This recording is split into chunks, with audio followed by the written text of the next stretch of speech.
კუსტბის ყოფილი მფლობელის ბესო ხარძიანის დაპატიმრების გასამართლების უსასტიკესი წამებისა და გაკულაკების შემზარავი ისტორია. ვინ დგას პანამის ოფშორში რეგისტრირებული ვოლმელ სერვისის უკან, რომელზეც ხარძიანების ოჯახმა ჯამში კომპანია კუსტბაკალას 53% იძულებით გადააფორმა.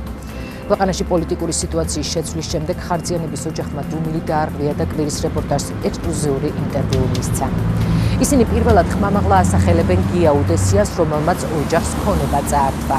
ვისი მფარველობით მოქმედებდა გია უდესიანი, რომელიც საქართველოსდან გაქცეულია, ეს გამოძიებამ უნდა გაარკვიოს.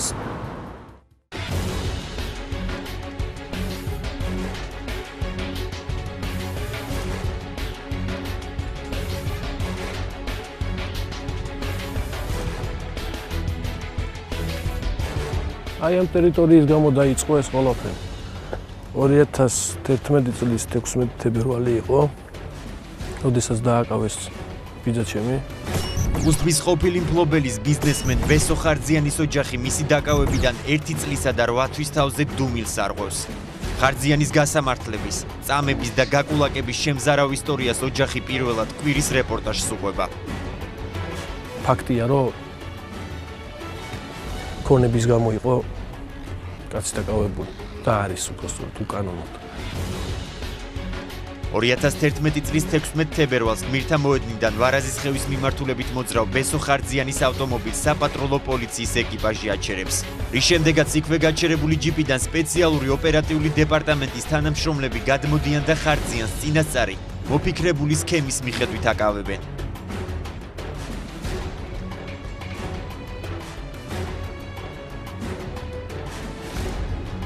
ძალით გაუღეს პირი, ჩააყარეს ნარკოტიკული ნივთიერება, რომელიც გადმოყარა, ხელახლა კიდე მეორედ ჩააყარეს, წყალი დააყოლებინეს ძალით.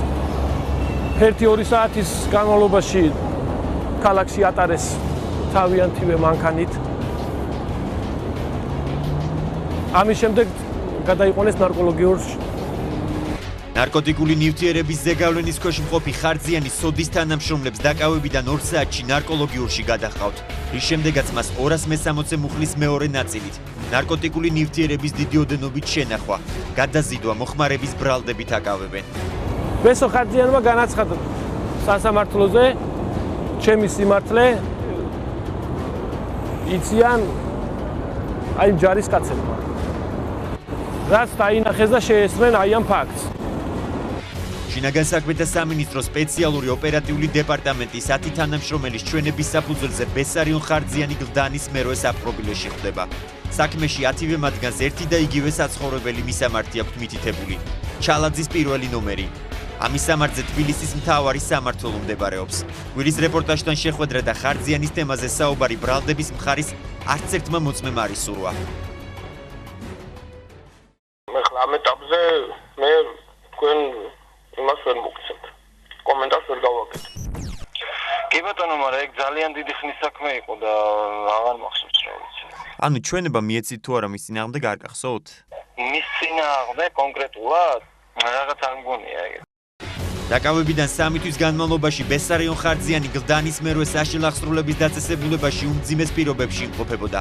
ციხის ადმინისტრაცია მას ყოველდღიურად სასტიკად უსწორდებოდა და აწამებდა. მე ვთხოვებ ამით უდესიანს, რომ ძალიან გთხოვთ, რომ აი რა შეიძლება გავაკეთოთ ისეთი, რომ ბესოს სიცოცხლე შეუნარჩუნდეს. გლდანის მერვე საპრობილეში მყოფი პატიმრის სიცოცხლის შენარჩუნების თხოვნით ბიზნესმენის დაკავებიდან 2 თვეში ხარძიანის ოჯახი პრეზიდენტ სააკაშვილის ხელისუფლებასთან დაახლოვებულ გია უდესიანს მიმართავს. უკვე წამოვიდა იქიდან მოთხოვნა იმისი, რომ ის მოუვლიდა რაღაცა სიტუაციებს, ოღონდ ამისათვის საჭირო იყო წილის მთლიანი კუსტბის წილის მთლიანი გადაფორმება. ეს წილი იყო პირადად ბესოსი, ეს წილი იყო მეორე ძმის გიასი და ეს წილი იყო მათივე მეუღლეების. გია უდესიანმა მომთხოვა წილების გადაფორმება, ანუ მე უნდა ჩავრეულიყავი აი ამ წილების გადაფორმებაში. $800,000 გაქვთვის სანაცვლოდ გია უდესიანი ხარძიანებისგან კუსტბის მთლიანი წილების გადაფორმებას ითხოვდა. ოჯახს არწმუნებდა, რომ ციხეში მყოფი ხარძიანის სიცოცხლისა და ჯანმრთელობის შესანარჩუნებლად ეს აუცილებელი იყო. $800,000-ზე მიდიოდა უმეტესად საუბარი, რომელიც ბესოს აუცილებლად ჭირდებოდა, რაც ეხებოდა მის ჯანმრთელობას და უფრო მეტად სიცოცხლეს. აი ეს $800,000 ვერსაიდან ვერ მოიძებნებოდა თუ არ გადაფორმდებოდა ეს წილები. ხდება ესეთი რაღაცა შემოდის ჩემთან სახლში სახელი და გვარი ალეკო სამხარაძე, ადვოკატად მოვლინებული. და ეს ბიჭის ყოველ დღე დილა შუადღე საღამოს რამის გლდანის ციხეში იყო. მოდის ერთი დღეც და მეუბნება ესეთ რაღაცას, რომ შენ მაქვარმა წააგო 800,000 ვიღაცა ოლეგ რამიშვილთან და ის 800,000 უნდა გადავიხადო. საიდან გადავიხადო მეუბნება? არ ვიცი, ნუ ბესომ შემოთვალა სახლი ბანკში ჩადე, რაც რამე ეკას ოქროები აქ ის მანქანა და რაღაცეებს თulis ეს ბიჭი, რომ ესენი უნდა ჩაუდოთ, მაგრამ არანაირად 800,000 არ გამოდის. ბესო ხარძიანის მეუღლე ეჭობს, რომ ალეკო სამხარაძე მათ ოჯახში სპეციალურად მიუგზავნეს. ეკონომიკაშვილი ამბობს, რომ სწორედ სამხარაძემ დაუსახელა მას პირის ვინაობა, ვისთანაც ხარძიანმა 800,000 წააგო. გლდანის ციხეში მყოფი ოლეგ რამიშვილი სამართალდამცავებმა 2009 წლის სექტემბერში ყალბი კუპიურების დამზადება გასაღების ბრალდებით დააკავეს. ბესომ მითხრა ესეთი რაღაცა, რომ შაშკი ვითამაშეთო, შაშკი. ვითამაშეთ რესტორანზეო. მე მეგონაო, რომ თამაშობდიო, რომ თამაშობდით ურმარილზე. რო დამთავრდა თამაშიო, მერეო მომედავაო, რომ წავაგეო ვითონ რესტორანი. მივხვდით, რასაც გეუბნებით ალბათ, ხო? რესტორანი, მთლიანი რესტორანი, რომელიც თითქოს და იქ შეუფასეს $800,000. ნასეთკა ეს ოლეგ რამიშვილი და ძალიან ბევრ საქმეებში მონაწილეობდა ესე პატიმრებისგან ხან ჩვენებების აღება უნდა და რაღაც. ეს თემაც რო გავარკვიეთ, ჩვენ ბესოს ესეც უთხარით, რომ ბესო ეგ კაცია ნასეთკა და მოერიდე მაგასთან ურთიერთობას. სიტუაციაში გარკვევამდე ხარძიანის მეუღლე საეჭვო თანხების გადახდაზე და წილების გადაფორმებაზე კატეგორიულ უარს აცხადებდა.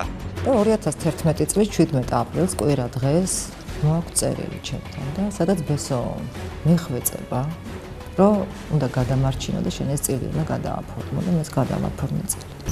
გიაუდესიანის მიერ ხარძიანების ოჯახში მივლინებულმა ლევან ჯაყელმა და ნოტარიუსმა კონსტანტინე ჯაფარიძემ ეკონომიკაშვილს წილების დათმობის დოკუმენტზე ხელი საკუთარ სახლში გვიან ღამით მოაწერინეს. ასევე საეჭვო ვითარებაში გადააფორმა საკუთარი წილები გლდანის მერვე საპყრობილეში მყოფმა ბესარიონ ხარძიანმა. მისი ძმა გია ხარძიანი კი იძულებული გახდა ოჯახთან ერთად ქვეყანა დაეტოვებინა. და მეც გადავაფორმე წილი. ეს სადღაც მოხდა 20 აპრილს. ბესოს წილი ციხეშივე გადაფორმა. ბესოს წილი ციხეში გადაფორმდა, ოღონდ რა ფორმებით მე არ ვიცი. საქართველოდან წასულ გია უდესიანს ჩვენ ელექტრონული პოსტის საშუალებით დაუკავშირდით. უდესიანი ამტკიცებს, რომ ხარძიანებს კუსტვის წილების სანაცვლოდ თანხები გადაუხადა. 2008 წელს ბესარიონ ხარძიანმა მოგმართა მე და ჩემს უცხოელ პარტნიორებს და შემოგთავაზა მისი თქმით წარმატებული პროექტის შეძენა, რაშიც ჩემს მიერ და ჩემი უცხოელი პარტნიორების მხრიდან გადახდილი იქნა $6,700,000 ამერიკული დოლარი ბესარიონ ხარძიანისთვის. 2011 წლის აპრილის თვეში ბესარიონ ხარძიანის ოჯახის წევრებმა მაია ხარძიანმა, ბესარიონ ხარძიანის და ილია ხარძიანმა და ირაკლი ხარძიანმა მაცნობეს, რომ ბესარიონ ხარძიანი დაკავებული იყო სამართალდამცავების მიერ. ჰქონდათ მძიმე ფინანსური მდგომარეობა და შემომთავაზეს შპს კუსტბაკალას დარჩენილი წილის შესყიდვა, რაზეც თანხის უქონლობის გამო უარი განუცხადა. რამდენიმე დღეში მაია ხარძიანმა კვლავ იგივე თხოვნით მომმართა და მითხრა, რომ ბესარიონ ხარძიანის დაკავებიდან გამომდინარე მისი წილის მყიდველი არავინ იქნებოდა და მთხოვა დავხმარებოდი. ისევე როგორც არაერთხელ ადამიანური ფაქტორებიდან გამომდინარე, მიმად დახმარება ამჯერადაც გავუწიე. უშუამდგომლე ჩემს უცხოელ პარტნიორებთან და ხარძიანების მიერ დასახელებული თანხა $3,335,000 ამერიკული დოლარი მათ ოფიციალურად გადაუხადეს და კომპანიის წილი თავად ხარძიანების თხოვნით შესყიდული იქნა უცხოელი პარტნიორების მიერ. ყოველივე ზემოაღნიშნულთან დაკავშირებით არსებობს უტყუარი დოკუმენტაცია, საბანკო და ფაქტობრივი მტკიცებულებები. ეს 3 მილიონი საერთოდ რა თანხა არის? წარმოდგენა არ გვაქვს არც ერთ ოჯახის წევრს. თანხა იყო $175,000 მოტანილი, როდესაც გადაფორმდა ჩვენი ოჯახის მხრიდან აბსოლუტურად ყველა წილი და ბინა რაღაც ახალაშენებდა.